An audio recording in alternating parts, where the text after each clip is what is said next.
একটা pitch board, আমরা মাটিটা তো এদের দেখাতে পাচ্ছি না, কি করে ডেমো দেখাবো মাটির তলাটা, এইটাকে আমরা মাটি হিসেবে মানে মনে করছি।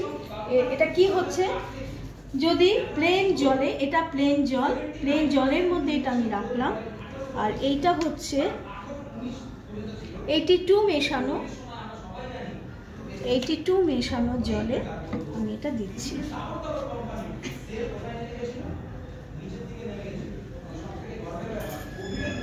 দেওয়ার পর এটা তুলে নিলাম, নিয়ে এটা যদি খুলি কি দেখা যাচ্ছে, ভেতরটা কি পুরো ভিজেছে? পুরো ভেজেনি, হ্যাঁ, আধা ক্যাঁচড়া ভাবে আছে, কিছুটা শুকনো কিছুটা ভেজা। তাই এইরকমই যদি শুধু ওরা জলসেচ করে, মাটিতে যদি শুধু জলসেচ করে, তাহলে এইরকম ভাবে মাটিটা পুরো ভেজে না, মাটির তলা পর্যন্ত পুরোটা ভেজে না, শুকনো থাকে। আর যদি এগ্রি 82 দিয়ে যদি জলসেচ করা হয়,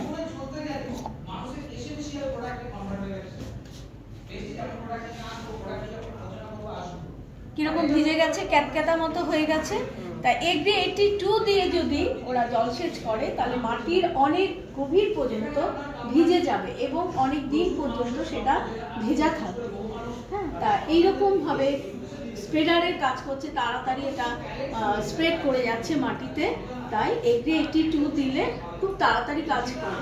আর যদি জলসেচ যদি মাসে ওরা 4 দিন করে, তাহলে এগ্রি 82 মিশিয়ে যদি করে, তাহলে 3টে জলসেচ দিলেও হবে। তাহলে জলসেচের যে একটা দারুণ বিশাল ওদের খরচ, সে খরচ অনেকটা কমাচ্ছে।